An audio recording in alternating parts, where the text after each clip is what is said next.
Now, as I'm recording this, Love Ranger Jonesy has just come back to the game, and it seems like a good enough time to bring up the only loadout that he's actually useful in. Now, I'm not making the entire video just because Love Ranger Jonesy is coming back, but I did have this Shockwave video, and I had some footage in the background just sort of in my pocket and ready to make this video, so I figured I can't really think of a better time to upload this other than, you know, when Happy Holidays dropped over a month ago. So, you know, definitely on time with this one. But my recommendations for Shockwave is to just have fun with it. This is the kind of loadout that you might want to have as like an encampment clearer, even though personally I think that Dragon Slash might be a bit more useful.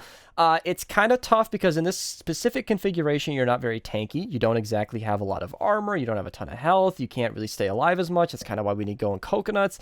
And you're completely hinging on your Shockwave doing lots of damage, which it does. It definitely kills pretty well. But even with this maximum cooldown, Happy Holidays, it's still about 6.6 seconds. That's a lot of time. Imagine you're using a rocket launcher that has the same AoE, you know, area of effect damage as a Shockwave, but you have a 6.6 second reload. Even though the cooldown is 40% reduced and you have short fuse, so if your shield depletes, you get a Shockwave right back, that is still a very dangerous game to play because you have a lot of time between shots, and that short fuse is, again, it's dangerous because you don't want your shield to be constantly depleted, because that is a one-way trip. Once your shield is gone, you better get to safety, because if it doesn't come back, you're gonna die, and that's kind of why we have to have the Going Coconuts in there, which is also good because it buffs your damage by 16%. Now, the alternative here would be Azealia Clark, because she buffs your ability energy damage by 15.5%, which is about 0.5% less than Coconuts, and the Going Coconuts does affect your ability energy damage, so, or ability damage in general, rather, and it also heals you for 20 to 30 seconds. This is in most of my loadouts. I highly recommend it. Now, I would usually, in a Happy Holidays loadout, recommend Fallen Love Ranger Jonesy. Kind of funny to have both of these guys, you know, doppelgangers or opposites on one team. But you're not really using enough Shockwave to need that much energy regeneration, so I'm not totally sure that that's even necessary. So that's kind of a give or take and just sort of an alternate, sort of like Explosive Entrance. Now, not to skip too far ahead, let's get into the actual heroes that we use and why we use them. Now, I use Shock Trooper Renegade in the lead, and I think that's kind of the obvious choice because you really want to reduce that cooldown as much as possible. I know with the recent history, Fallen Love Ranger is honestly another contender. I'm not even gonna like just say it because it's recent. I mean, having that radius increase is huge, and that is a massive buff, but your cooldown is gonna go away. And even with him in the lead and Happy Holidays, which is the maximum cooldown you can get, there's no way to shorten this any further that I'm aware of. If something new comes to the game, then this video is going to change, and I want the comments to update me down below. But with him in the lead, you get about that 6.6 per second. That 6.6 second cooldown that I showed. Happy Holidays obviously is necessary for all of this. It's kind of the crux of why this build is even viable. I believe without Happy Holidays, it used to be like a 20-second cooldown between Shockwave. It just wasn't viable. And even with 6.6 seconds, it's kind of iffy at best. Short fuse, obviously, so if your shield breaks, you get it right back immediately. Keeps you in the action. Power impact increases the radius. All of these are good things.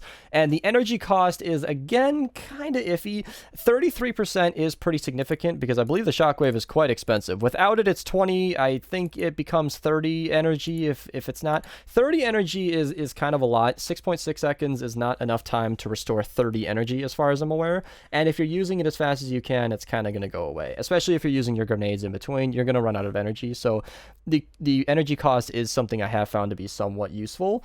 And the Explosive Entrance is kind of that alternate that I was talking about. You don't need the 3 egg bombs. Most enemies are going to be dead within the first Shockwave hit. But if you're using it against something like a Mist Monster or, God forbid, a mini boss or something, then that extra egg bomb damage can be nice. Maybe fatties or whatever, you know, whatever. Explosive is just an extra amount of damage to go out, maximizing your Shockwave potential.